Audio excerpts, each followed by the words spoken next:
I started this series a little while ago, and I never really kept up on it because it was one of those things where I just didn't know if it was going to click.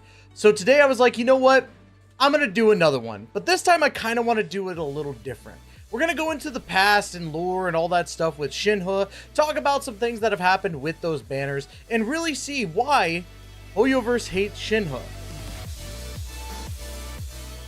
But enough of the early sitcoms of my childhood. Let's go ahead and talk about Gamer Subs. That's right, use code TYSTER for 10% off of your purchase. Now, without any further delay, let's go ahead and dive into Shenhe. Her tale starts with a little bit of sorrow, but of course, she triumphs over it in the end. Her mother had passed away when she was 5, which made her father resent her for living. In fact, the resentment birthed obsession regarding a forbidden art known as the Fate Transference. Basically, as he wandered through Teyvat for a whole year, he had to find this art that could trade a living soul for a dead soul. That's right, he was trying to find a way to trade Shenhe for his dead departed wife. He returned back to the village to make Shenhe go with him to a cave, which was to surprise her, and it really made her happy to know that her dad got her a surprise. Well, it wasn't really the surprise that she was looking for.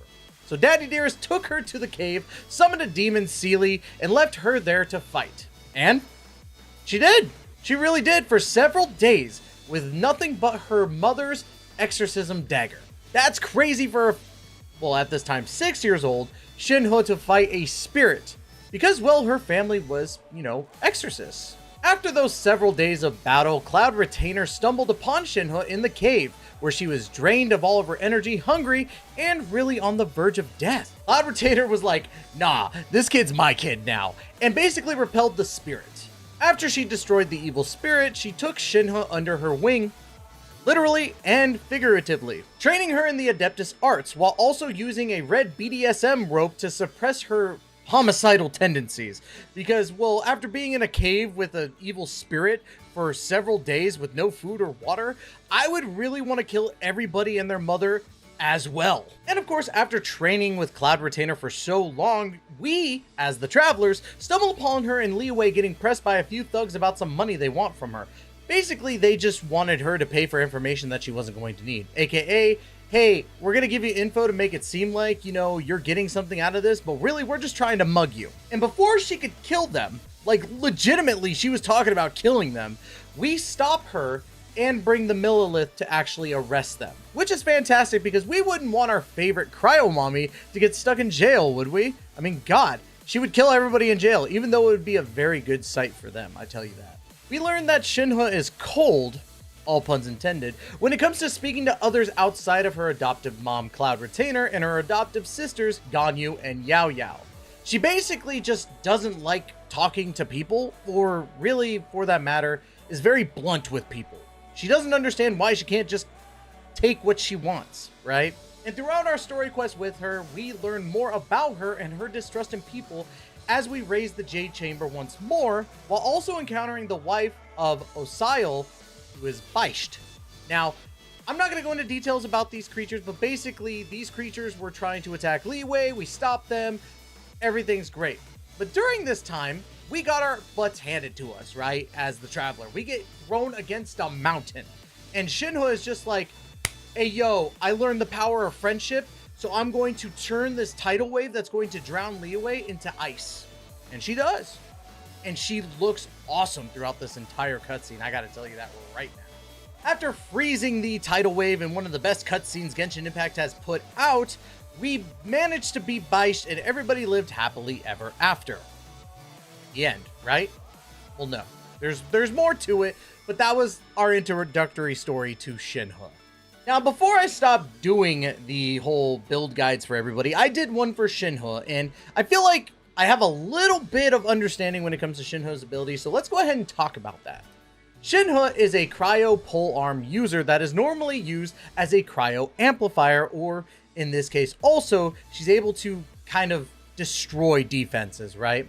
Her skill Spring Spirit Summoning can be used as a simple click where it's going to hit one enemy, or it's going to be used as a held down action, which will do AoE damage. But the main focus of this ability is that she gives damage bonus to her allies equal to her attack. When her skill is fully maxed out via the talent book section, she could give from 82% being at talent level 10 to 108% on talent level 15, depending on how many of Shenhe you've actually pulled. And her burst, Divine Maiden's Deliverance, does AoE cryo damage and decreases cryo and physical resistance to enemies within. So she's really good with other cryo DPSs and also Eula, because she's really the only physical DPS out there at this time. Plus, this burst summons another Shenhe, and it just makes me so happy because they're both really hot. Yeah. Between giving passive buffs to the team and shredding the enemy's defense, she is always a solid choice for cryo and physical teams. To kind of go over the history of Shenhe's banners, when she first released, she ran alongside Zhao for his first rerun, and between the two banners made 9.9 million USD from China's iOS side of everything. Now, bear in mind that this is only China iOS, but you also have to remember that China is Genshin's biggest consumer. The Chinese fan base of Genshin Impact has resolved a bunch of conflicts regarding Genshin Impact with the devs, and that's including the whole Zhongli buff scenario that happened, and also, as of recent, the Neuvillette bug fix that really caused a lot of anguish between many Neuvillette players, including myself. I use Neuvillette a lot. Don't mess with my Neuvillette. But let's get back on track here. Shenhe's banner released on January 5th, 2022, which was during Genshin Impact's second biggest event that usually happens every year called Lantern Rite. Lantern Rite later would have some drama around it, but during this time, Lantern Rite was special. Many of the Lantern Rites in the past have released characters that were, kind of a big deal. Zhao was a big deal towards it, Ganyu also was, and we also included more of the Cloud Retainer extended family with Cloud Retainer herself. Going back to Shenhe, it would take Hoyoverse a year and 2 months to bring Shenhe back for a rerun in version 3.5 on March 21st, 2023.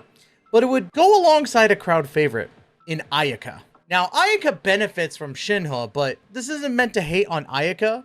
But as we talked about before in the previous video with Yoimiya, when you run a character alongside someone who is considered a fan favorite, which Ayaka really was, she's been in the game really since the start, but kind of hidden until Inazuma, they will usually get overshadowed, right? So Shenhe got overshadowed. In fact, many people think that Shenhe is way hotter, which includes myself. I think that Shenhe is one of the hottest characters that has come out in Genshin Impact, and she's a cryo character. But with Ayaka's ability to be a massive DPS for the cryo element, it's really hard to say that nobody would have summoned for her, because they did. They very much did. Because, well, there wasn't really anybody that could be against Ayaka. We had Ganyu, but not a lot of people like to use bows, and Eula has her own problems, being that she's a physical DPS and also has her own Hoyoverse thing going on where they hate her. That's probably going to be a later video. But aside from that, the banners for Shenhe and Ayaka actually got 25 million USD from the China iOS market, which shattered the previous one for Shenhe. In fact, during this time, there was only 4 other banners that outpaced Shenhe and Ayaka. 3 of those banners were Archon orientated, being Nahida, who came out in Sumeru, and of course 2 Raiden Shogun banners. So with that in mind, if Shenhe helped make $25 million, why has it been since April 11th of 2023 since we last saw Shenhe have a banner? Why would a hot ice queen with a cold personality, massive sex appeal, a great introductory storyline, and lore drop when released, and a massive boost in cryo teams with her abilities not be reran? Well, only Hoyoverse can answer that. But if you ask me, this stems from the element itself, since many cryo units have not been seen or rerun in a very long time. Shenhe is the biggest example, but many have also felt this wrath. While yes, Ganyu has had 4 banners and she's basically my current Genshin waifu, she hasn't been rerun in Genshin Impact since version 3.6 in May of 2023. Then there's the Fontaine Prison Warden, Risley, who came out in version 4.1 in October of 2023 and hasn't been seen since. Eula, who, yes, is a physical DPS character, but is a cryo unit, hasn't been seen since back in July of 2023. Hell, let's talk about Ayaka. Ayaka hasn't been seen since 4.3, and that was at the tail end of 2023 going into January of 2024. So she's the only cryo character that has been rerun in 2024. So is it more about the cryo characters themselves? I think so. See, the reason why I say it's more of a cryo element is because the Genshin development team has actually worked and is still consistently working on some things regarding the cryo element. According to the developer's discussion piece posted on HoYoLab on November 5th of 2024, both Superconduct and Shatter got a boost in damage within version 5.2, which has released since then. The Superconduct reaction, which is caused when Cryo meets Electro, was increased from the original multiplier of 0.5% to 1.5%, which is an overall 200% increase in Superconduct. Furthermore, the Shattered reaction, which happens after the frozen reaction of Hydro and Cryo, and then you add Geo into it, with that, it went from a 1.5% multiplier to a 3% multiplier, which is a 100% increase. While not directly powering up Cryo, it helps the reactions overall, which give Cryo a little bit more spotlight. Plus, with the introduction to one of my new favorite characters, Citlali, coming in version 5.3, I have full faith that Cryo and Shenhe could rise from the depths. But I have some concerns. See, a lot of players have complained about Shenhe not coming back, whether it's from X, Twitter, however you want to call it, Reddit, Instagram, all that stuff. It's apparent that people are saying they want Shenhe to come back. And with the catalog of characters in Genshin Impact growing, there's a bigger chance that we won't see Shenhe. I have a hot take though.